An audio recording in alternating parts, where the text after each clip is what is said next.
Қайырлы күн, қымбатты тыңдармандар. Алдарыңызға Kaluga.ru сайтынан алынған әңгімені ұсынамыз. Өмірден алынған әңгіме. Енді не, пенсияға шықтым деп, азып тозуым керек пе? Деп анашым бізден пластикалық отаға ақша сұрады. Осы жазда анашым 60 жасқа толды. Біраз туыстарымызды шақырып, дастархан жасап атап өттік. Қонақтар ізгі және жүрек жарды тілектерін жеткізді. Ұзақ өмір сүріңіз. Және де осы демалыста бара жатырған жеріңізде өте жақсы демалып қайтыңыз деген сияқты неше түрлі тілектер болды. Күзде анам демалысқа кететін болды. Барлығынан шаршадым. Енді пенсиядамын. Сериалдарымды көріп, ел көремін, жер көремін деді. Дұрыс айтып отырған жоқпын ба? Деп анам інім екеумізге қарады. Әрине анашым, сен көптен бері өте көп жұмыс істедің. Қазір демалып, сериал көріп, ел көріп, жер көруге әбден лайықтысың дедік. Олай болса, сыйлықтарыңды күтемін. Не дегенмен, көптен күткен пенсияма шығып жатырмын ғой, деп анам күлді. Барлығымыз күліп өте көңілді отырдық. Содан тәтеммен тіпті сөзге келіп қалдық. Оның ойынша, соңғы демің қалғанша жұмыс істеу керек екенсің. 4 қабырғада отырасың. Не істейсің сосын? Кімге керексің? Күйеуіңе ме? Күйеуің ұйықтайды, ары-бері жүреді. Сосын саған, маған кедергі жасамашы, деп наразылығын білдіреді.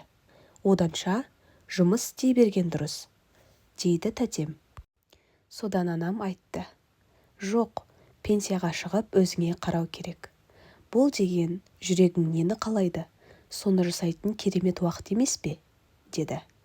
Анам бұл сөзімен нені меңзеді екен деп ұзақ ойландым. Өйткені анам сыртқы келбетіне қатты мән бермейтін. Негізінде анам аяқ астынан ешкімге айтпай, ешкіммен ақылдаспай пенсияға шығамын деп арыз жазып шыққан болатын. Әрине, анашымның пенсияға шығатынын білдік. Алайда бұлай аяқ астынан болады деп ойламадық.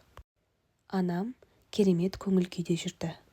Алғашқы күндері үйде ештеңе істемей демалды. Содан соң баққа қарады, үйге ремонт жасады және де күліп айтты. Пенсия деген іш пыстырарлық нәрсе деп қорқытқан еді. Алайда бәрі де керемет екен. Өмір деген айналаңа қарасаң, керемет қой, деп күлді. Біз де күліп келістік. Анамның осылай балаша қуанып жүргеніне біз де өте қатты қуандық. Алайда сол қуанышымды су сепкендей басылды. Бір күні анам інім екеумізді үйге шақырды. Қымбатты балаларым, мен сендерге уәде еткендей пенсияға шықтым. Және де осы жағдайға байланысты сендерден өзіме сыйлық күтемін. Бетіме екпе салып, бетімді тарттырғым келеді деді. Мен түсінбедім. Ініме қарадым, ол да түсінбей отыр. Қайдағы бет тарттыру? Кәдімгі маңдайымды, қабағымды тарттырғым келеді деді. Інім екеуміз әлі де түсінбей қарап отырдық. Інім сұрады. Анашым, сен тележүргізуші емессің, блогер емессің. Не керегі бар бет тарттырып, қабақ жасатып? Қалай не керегі бар? Осы уақытқа дейін мен үзбей жұмыс істедім. Сендерді өсірдім. Сендердің тамақтарыңды таптым. Сонда осы жасыма келіп, өзіме қарай алмаймын ба? Деп ренжіді.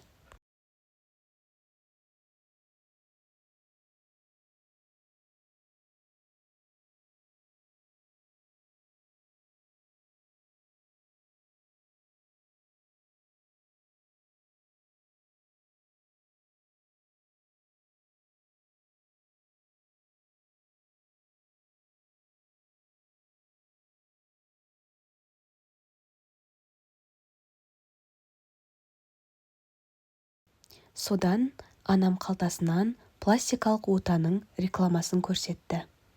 Мінеки, қазір акция болып жатыр екен. Барлығына 1 миллионнан аз ақша кетеді деді. Мен таң қалдым. Қанша? 1 миллион. Анашым қабағын шұрт дейді. Жақсы, туған аналарыңа ақшаны аяйды екенсіңдер. Жоқ анашым, аямаймын. Жәй, бұның саған не керегі бар екен? Таңғалып тұрмын. Мүмкін саған дача сатып алып берерміз.